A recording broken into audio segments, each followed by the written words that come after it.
Laudetur Jesus Christus. Vatican and World News.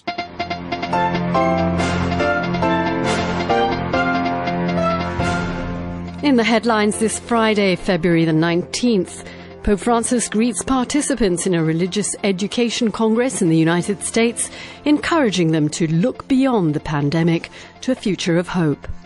The Catholic Patriarch of Baghdad looks ahead to the Pope's visit while highlighting the responsibilities of political leaders to heal the nation. And Franciscans in the Holy Land offer a virtual Way of the Cross pilgrimage for Lent. In the Vatican, I'm Linda Bordoni. Pope Francis has sent his greetings and appreciation to participants at the 2021 Religious Education Congress hosted online by the Archdiocese of Los Angeles.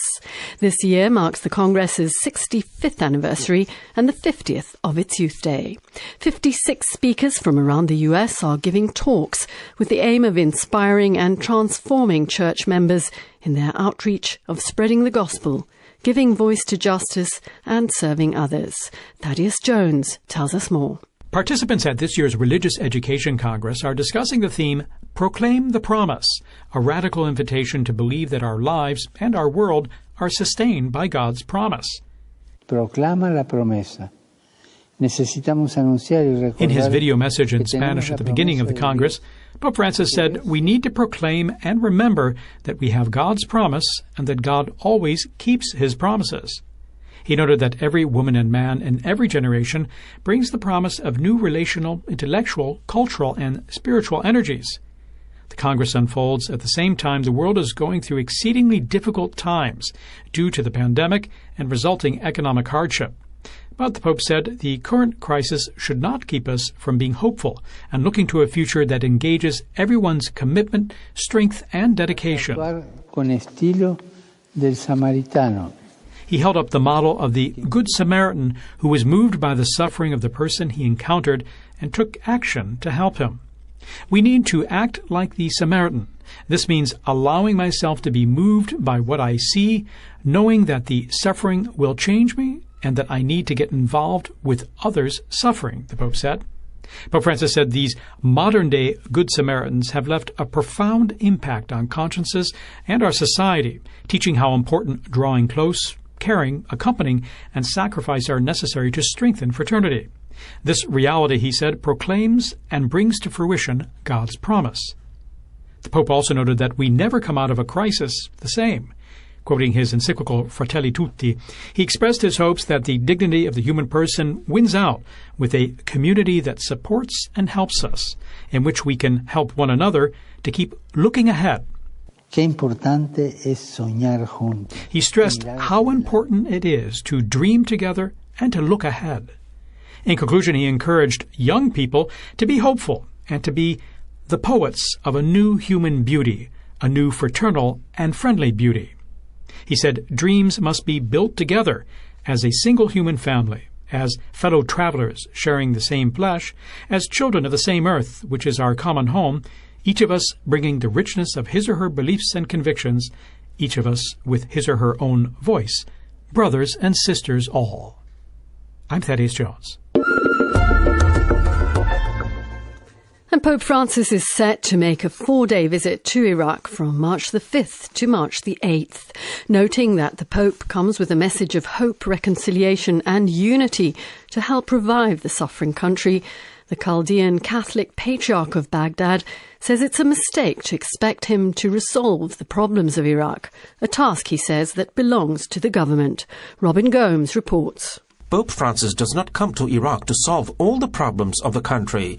It is not his duty to make Christians who have emigrated to return or to recover their usurped property. This is one of the responsibilities of the Iraqi government to create suitable conditions for their return. The Chaldean Catholic Patriarch of Baghdad, Cardinal Luis Rafael Sacco, made the point in an official statement on the Patriarchate's website in response to those criticizing the papal visit on social media. The Vatican on December the 7th announced Pope Francis will make an apostolic visit to Iraq March 5th to 8th. The first ever visit of a pope to the Middle Eastern country will take him to Baghdad, the plains of Ur, Mosul and Karakosh. In a brief statement, Patriarch Sako noted that the papal visit is a historic and exceptional event given the circumstances in which the country and the region is living. We consider it a blessing, a visit that we hope will have an echo of reconciliation and unification for the sake of reviving the country. However, he pointed out the Pope cannot visit all the Christian towns and all the shrines of Iraq, but Christians are grateful that he is visiting important centers such as Baghdad, Erbil, Ur, Mosul and Karakosh. Patriarch Sako stressed that the Holy Father does not come to solve all the problems, but rather to express his solidarity and stand with the Iraqis, and will carry the messages of love, brotherhood, reconciliation, tolerance, peace, respect for life, diversity and pluralism. The Patriarchate asked those writing about the papal visit on social media to be more positive and supportive of everything that would make this visit a success. It pointed out that the Iraqi government is grateful and has taken all necessary measures to make it historic and worthy of Iraq and the Iraqis. The Patriarchate invited everyone to pray for the safety of Pope Francis and the success of the visit for the good of the country and the people. I am Robin Gomes. Mexico, which is the third worst country affected by the COVID-19 pandemic, is struggling hard to gain vaccines, and with relatively few people inoculated, the virus is still wreaking havoc. James Blears in Mexico City tells us more. Thus far, Mexico has only received 1.9 million doses of the Pfizer and the Oxford AstraZeneca vaccine, a veritable drop in a swirling ocean of infection because it's barely enough to inoculate 1 million people in a population of 126 million. We're told that more than 2 million infections are officially reported and 175,000 deaths. That's a pale reflection of the true number, which could be as many as 70,000 more. Only time will tell. Exhausted, hard-pressed medical specialists say that 189,000 elderly people have been injected with phase 1, but the population of over 60s here is 15.7 million people. Mexican Foreign Minister Marcelo Ebrard, who's in overall charge of all of this administration, says he's broaching the subject of unequal access for non-producing nations with the UN's Security Council. Mexico's created a website encouraging countless online users to fill in a questionnaire, press the send button, and then wait their turn. The site's crashed several times. Only those who stay up to the wee early hours have much of a chance of successfully waving it off into cyberspace. Then they're met with an unnerving and deafening silence.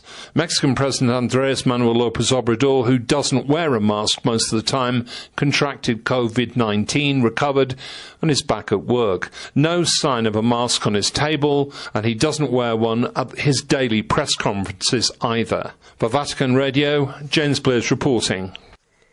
Meanwhile, the Vatican has released a statement explaining a recent decree on the need for employees who work in public-facing jobs to be vaccinated against COVID-19. The health measures seek to strike a balance between protecting the community and an individual's freedom of choice, as Devin Watkins reports.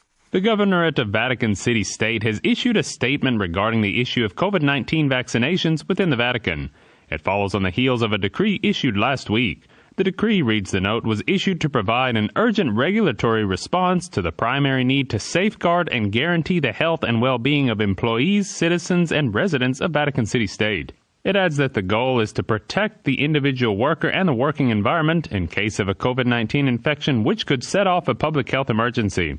The measures aim to provide guidelines for preventing, tracking, and dealing with COVID-19 cases while also laying out the tools for an adequate and proportional response to the health risk. The Vatican statement also specifies that certain jobs may require vaccination. These include jobs related to public service, relations with third parties, or those which pose risk for the safety of other employees.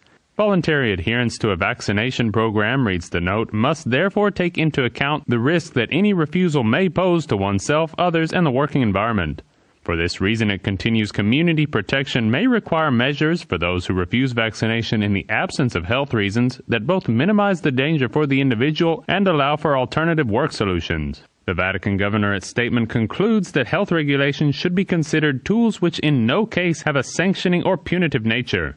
Rather, it says they are intended to allow a flexible and proportionate response while striking a balance between protecting community health and individual freedom of choice. It asserts that no form of repression against the employee is intended.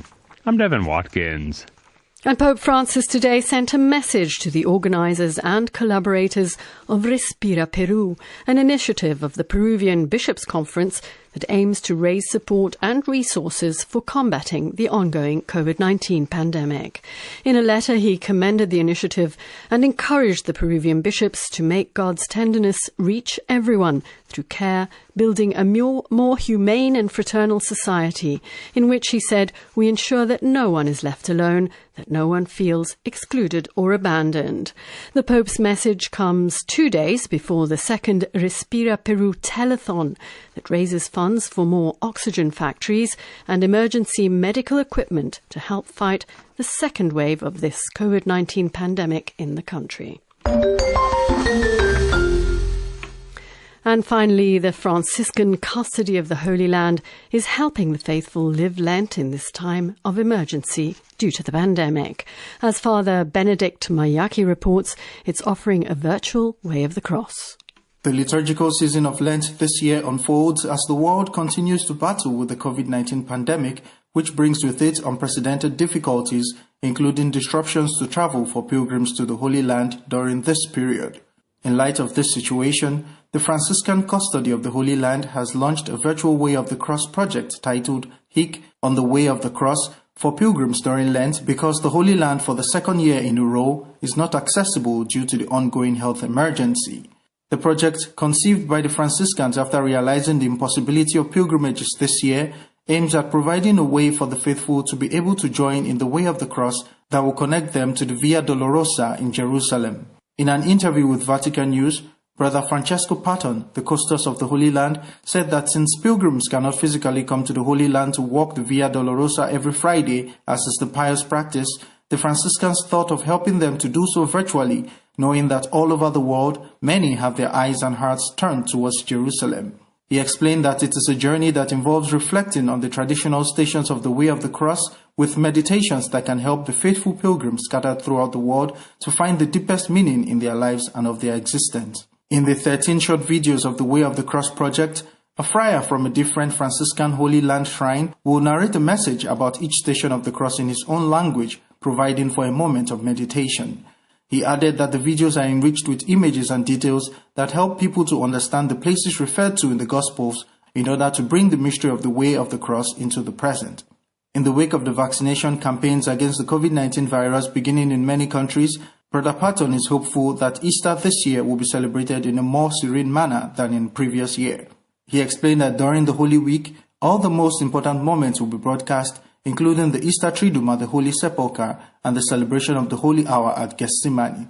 He added that throughout the year, there will be a series of celebrations to allow the faithful from all over the world and pilgrims to feel in touch with the Holy Land in the hope that they may soon return.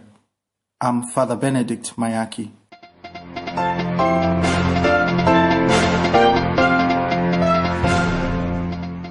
And that brings us to the end of this edition of Vatican and World News. You can join us again tomorrow at the same time for more. Meanwhile, you can visit our web portal at www.vaticannews.va, and you can follow us on Facebook and Twitter. My thanks go to Patrizio Ciprari in studio.